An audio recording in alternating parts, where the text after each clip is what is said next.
ইহু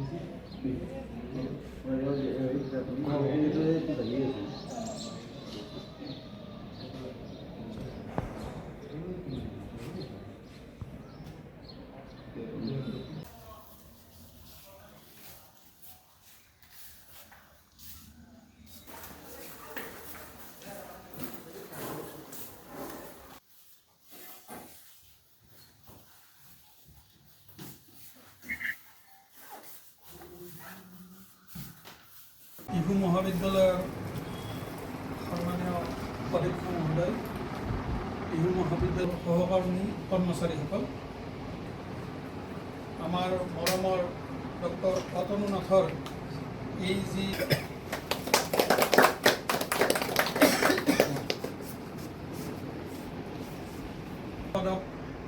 সন্মানীয় কিশোৰ পাঠক ডাঙৰীয়াই এটি জাপিৰে তেখেতক সন্মানিত কৰে।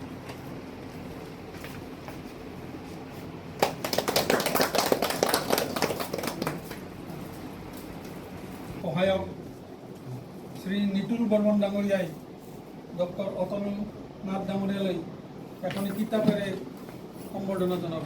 মই বৰ্মন ডাঙৰীয়াক অনুৰোধ জনাইছোঁ।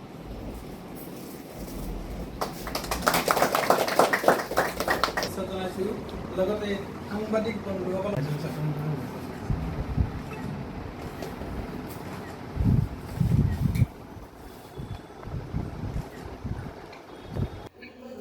অনুভৱ বিৰাট ভাল লাগিছে যে উত্তৰ পূৰ্বৰ পৰা আমি এনেকুৱা এটা সন্মান পাইছোঁ। একচুৱেলি এই সন্মানটো ডিজাৰ্ভ কৰে এটা ডাঙৰ গ্ৰুপ অফ চাইণ্টিষ্ট। এই 1960 পৰা ষ্টাৰ্ট কৰা এটা এক্সপেৰিমেণ্টৰ ফলাফল ক'ব লাগিলে আমি আজি পাইছোঁ।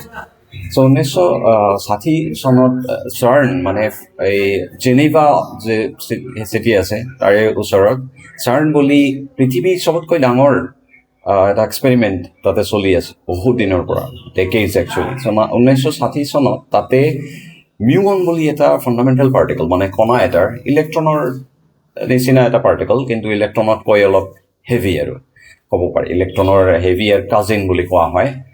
সেই পাৰ্টিকলটোৰ লৈ এটা এক্সপেৰিমেণ্ট ষ্টাৰ্ট হৈছিল 1960 চনত। তেওঁলোকে ভাবিছিল যে এই পাৰ্টিকলৰ চুম্বকীয় যিটো ধৰ্ম আছে সেইটো আমাৰ ফিজিক্সৰ দিয়া চবতকৈ accurate theory, standard model of physics বুলি যিটো কোৱা হয়, তাৰ কেলকুলেশ্যন মতে চাগে নিমিলে বা নিমিলিব পাৰে বুলি এটা ধাৰণা হৈছিল তেওঁলোকৰ। আৰু standard model of particle physics হ'ল আজিলৈকে আমি তাৰ ভুল পোৱা নাই। অ'কে, গড পাৰ্টিকল বুলি যে ওলাইছিল আপোনালোকে জানে। চ' এতিয়াও মানে ষ্টেণ্ডাৰ্ড মডেল অফ পাৰ্টিকল একদম পাৰফেক্টলি মিলি গৈ আছে, যিটো থিয়ৰিটিচিয়ানছে কেলকুলেশ্যনছ কৰি উলিয়াইছে। চ' তেওঁলোকে তেতিয়া এক্সপেৰিমেণ্টটো ষ্টাৰ্ট কৰিছিল 1960ত। সেইটোৰ ৰিজাল্টত ইমান একুৰেট নাছিল তেতিয়াৰ টেকন'লজি। চ' তাৰপিছত একচুৱেলি ব্ৰুকহেভেন নেশ্যনেল লেবৰেটৰী আমেৰিকাৰ নিউয়ৰ্কৰ চহৰত প্ৰথমতে এই এক্সপেৰিমেণ্টটো ইমান নিৰ্ভুলভাৱে তেওঁলোকে ষ্টাৰ্ট কৰে। 2003 চনত তেওঁলোকে প্ৰথম ৰিজাল্ট পাব্লিছ কৰে, যিটো এক্সট্ৰিমলি একুৰেট বুলি কওঁ। মানে আমাৰ এই ফাইনেল ৰিজাল্টতকৈ অলপ কম, কিন্তু তাতকৈ আমি মানে 4-5 গুণ বেছি একুৰেট প্ৰিচাইজ ৰিজাল্ট আমি উলিয়াইছোঁ। তো সেই ব্ৰুকহেভেনৰ ৰিজাল্ট 2003 পৰা গোটেই চাইণ্টিষ্ট যিটো চাৰ্কল আছে তেওঁলোকে গম পালে যে ডেফিনেটলি ষ্টেণ্ডাৰ্ড মডেলৰ লগত কিবা এটা ডিফাৰেঞ্চ আছে, এইটো চাব লাগিব। ডিফাৰেঞ্চ মানে বুজি পাইছে নে? ষ্টেণ্ডাৰ্ড মডেল অফ পাৰ্টিকল ফিজিক্সত এটা আমাৰ লুপহল থাকি গ'ল বা উইকনেছ থাকি গ'ল, মানে নতুন কিবা ফ'ৰ্চ আছে প্ৰকৃতিৰ যিটো আমি গম নাপাওঁ। এইটোৰ মানে চাৰ্চ কৰাৰ কাৰণে আমি ফাৰ্মি লেবৰ এক্সপেৰিমেণ্টটো ষ্টাৰ্ট কৰোঁ। তো 2017 চনত মই as a post doctoral fellow' ইটালীৰ পৰা জইন কৰোঁ এইটো এক্সপেৰিমেণ্ট। আৰু মই মানে সৌভাগ্য পাইছোঁ তাতে ৰান কৰ্ডিনেটাৰ হিচাপেও কাম কৰাৰ।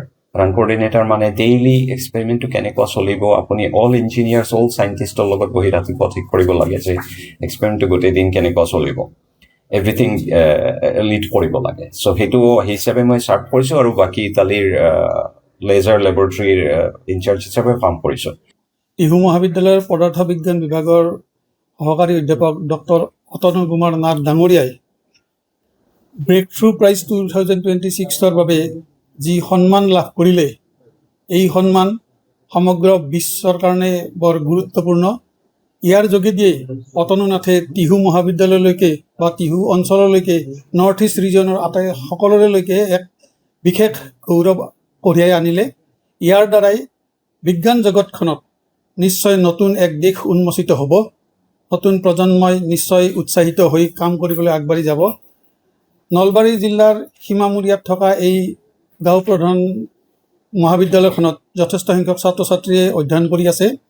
যিহেতু অতনু নাথেও সমাজপ্ৰিয় সমাজৰ লগত জড়িত, বিভিন্ন স্কুল কলেজৰ লগত জড়িত, তাতে তেওঁ ক্লাছ কৰিবলৈ যায়, বিজ্ঞান মানসিকতাৰ কাৰণেও তেখেতে কাম কৰি আছে।